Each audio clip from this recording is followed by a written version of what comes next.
Okay, guys, I originally wanted to do a Facebook Live, doing another DIY for Saturday, but my internet is being really crummy today, so I'm just going to make a video for you.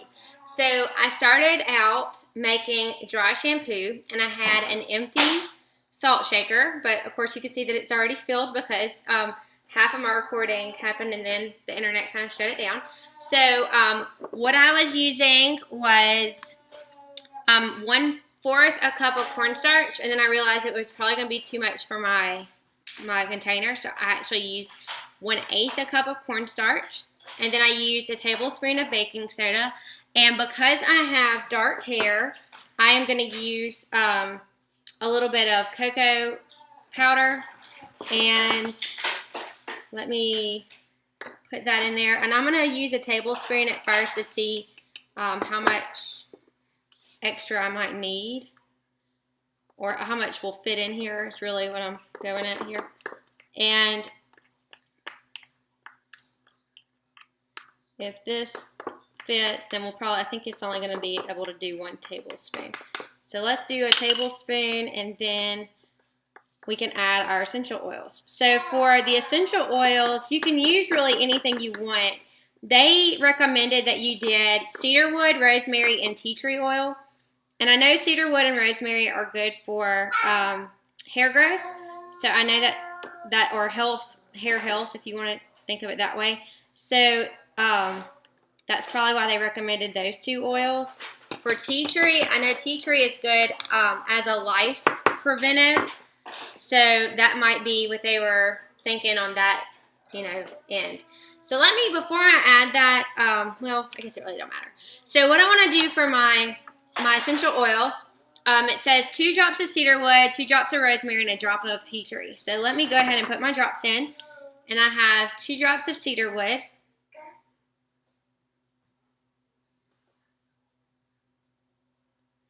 And I'm going to do 2 drops of rosemary. And these are your really good hair oils. If you wanted to put an extra drop or 2, it doesn't matter. And then a drop of tea tree. I like that tea tree smell.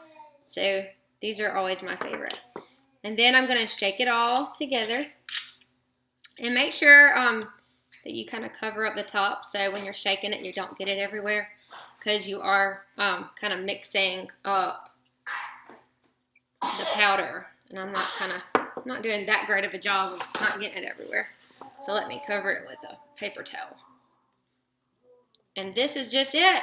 So for the dry shampoo, what you want to do, you just combine it, shake, and then when you want it, you sprinkle it into your hair, and you leave it for about 2 to 3 minutes and let it absorb, and then you brush through your hair. So it kind of dries out your the oils in your hair, and I always need a dry shampoo.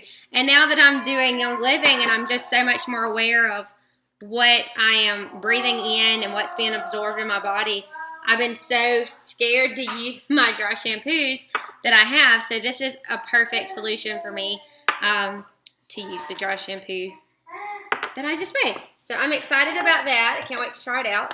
I really needed one a couple days ago, so this is exciting for me. The next thing I wanted to get or make for you is body wash. And I bought this body wash a few months ago. Maybe it was 2 months ago. And I had it in the kids' bathroom because I was letting them wash with it because it's lavender and it's very gentle. And then they were using too much at a time, of course. And so this bottle just, like, it went really fast. And I was really upset because I was like, first of all, you used all my body wash, and it should have lasted at least 2 months or maybe more, and it lasted maybe a half a month in the kids' room.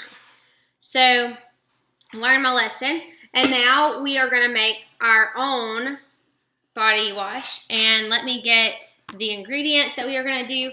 It is 3 tablespoons of liquid Castile soap, and then honey.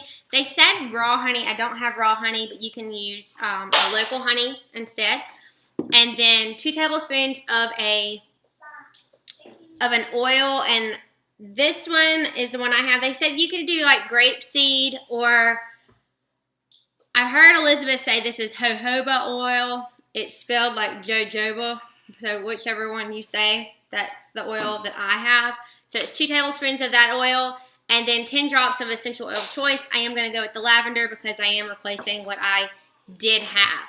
So let me go ahead and start mixing, and I am going to put the honey in first, and then I'm going to put in the soap second. So let me get my 3 tablespoons of honey. And it said to combine it in a separate container first. And then when you mix it, be careful because you could create a lot of bubbles to make it hard to put it into your final container. So that said gently mix. And you don't have to do one that has honey in it. Every one that I looked up. Vera, are you going to talk to us? My quiet child is coming alive on the video. And so that was my 3 tablespoons. Let me get my 3 tablespoons of the soap and 2 tablespoons of the oil.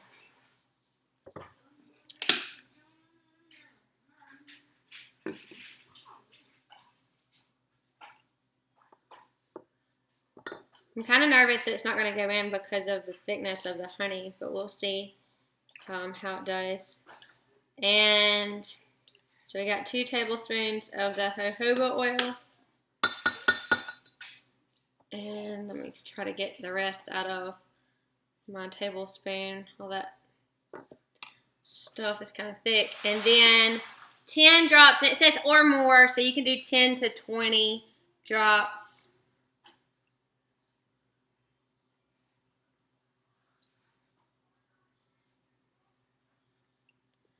Okay, so I did about 14 or 15 drops. Really cannot be completely sure how many drops I did on that. I'm going to try to clean my funnel out real quick. Let me run it through the wash. Alright. And then I'm getting ready to pour that in once I mix this together. And it says that this, because of, I don't know, it says it has a shelf life of a year. I don't know if it's the honey that preserves it, but it's pretty interesting that it has a shelf life of that long. So I have combined it. I am going to slowly pour it into my old Young Living honey, lavender container. And it says it also will last you quite a few months. I don't think they know my kids. So another thing that I was going to show you what you can do, especially if you have children that are using body washes, because one thing I just hate is giving my kids a body wash or a shampoo, because I feel like they just dump it out, and they waste a lot more than they're actually using. So what I wanted to show you is something that I had made for another make and take, and it's a foaming hand soap bottle container. So if you want to make something that's strictly just for your kids to have, I'm going to try to take the lid off so you can see. I'm going to fill it up with distilled water. Hey, Vera. I'm going to fill it up almost to the top. So it's about a little more than halfway full of distilled water. And then I'm going to fill the rest with the soap. And you always want to put the soap in last so it doesn't create bubbles.